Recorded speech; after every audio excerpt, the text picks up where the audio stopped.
Hello, Olgeta. Welcome back to channel Blomi. 3 days ago, I put up a video on my page, which I will drop a link under this video for you to watch.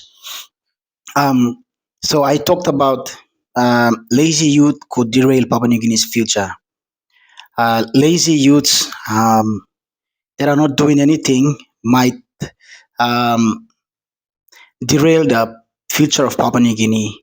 We might have problems in the future because of people who are lazy now. We might end up having a lot of beggars, a lot of petty crimers, a lot of criminals, or a lot of homeless people around because youths of today are not being serious about their life and getting things done and achieving their goals.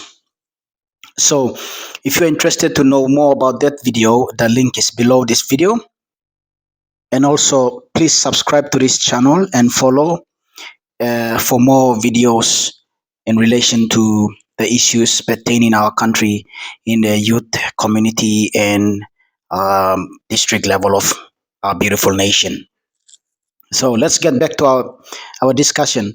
So so that video talked about the young people. If they are lazy now, it can affect the future of this country if they are not putting their heads together and getting the things done and chasing their dreams. So, and then in that video, I also talked about two things that the young people can do. Two things that young people can do to bail them out from that hole that they are in, and basic things. Two things they need to do, and they are: number one, young people should learn a trade, learn a skill or trade that can bail them out from this joblessness and poverty and other antisocial activities that might come through and affect their lives in the long run. So number one is learn a trade. You have to learn a trade. If you don't know a skill set, please do so. Go and learn a skill. If your father is a carpenter, if your uncle is a mechanic, if your auntie is a chef, or if your grandfather is a cook, or someone who possesses certain skill that can help you get a job, please go and learn the skill. Learn the skill from them. Work with them. Understand the principle of that particular skill, and learn it with all your heart and your might and your strength. Let it become part of you because not all most of the people who are qualified get jobs. Some people who are not who don't have papers but they are skillful and they can land a job as long as they have basic English education like grade 8 or grade 10, but they possess a significant skill that can be valued by prospect businesses or employers or bagimol work. So learn a skill or learn a trade.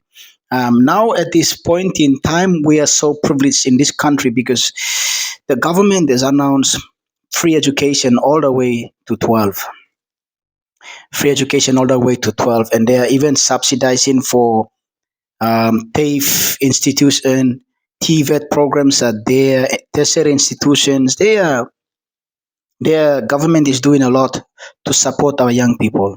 So I encourage all the young people to go and check those informations and enroll in a vocational or community college or a tertiary institution somewhere to learn the skill that is required.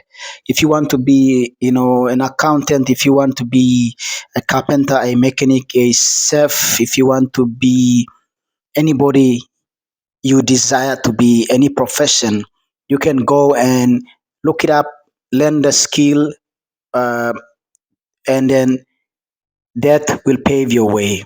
So once you learn that skill, I always say that there are three things that you need to do.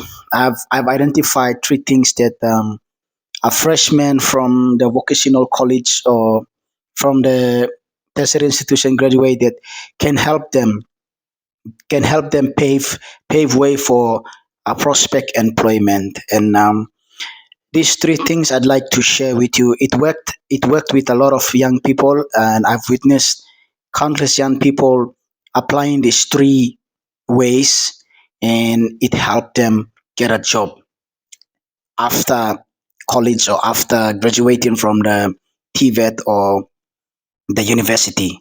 Now, the first activity that they are engaged to when they come out from the college or the respective institutions is volunteer services. They come out and they look for organizations that might need their services or might need their qualities or qualification to enhance certain programs or to be a support officer or support personnel to assist in their programs. So they go in there and they do volunteer services.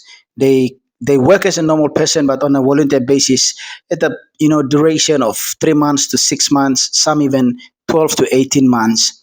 And during that volunteer time, they try their best to learn as much as they can related to their trade and other skills also comes as well when they are engaged in there.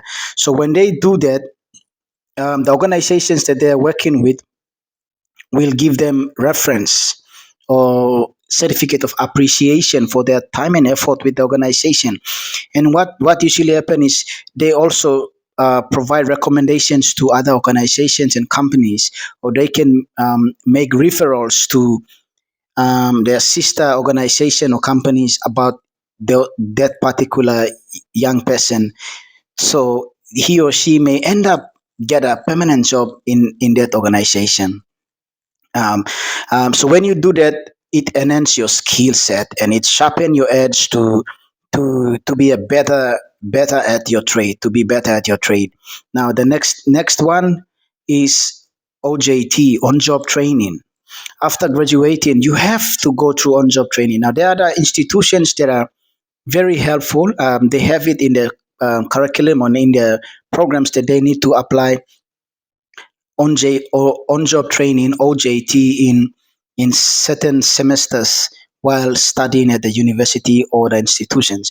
Now that helps them get some exposure to the work environment and help them learn a few things while on job training.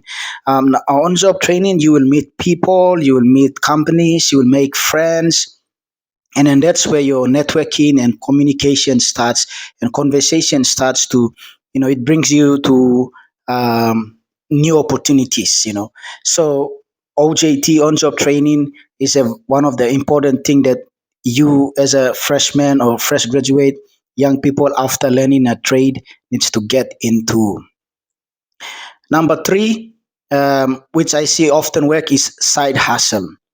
When you after graduating you learn a particular trade and you wanted to perfect the trade, so you get yourself engaged into side hustle. Now side hustle can be challenging because if you are very good at it, if it is something that you are not only skilled but passionate about, you may pave your way. After a couple of years you can establish a name for yourself.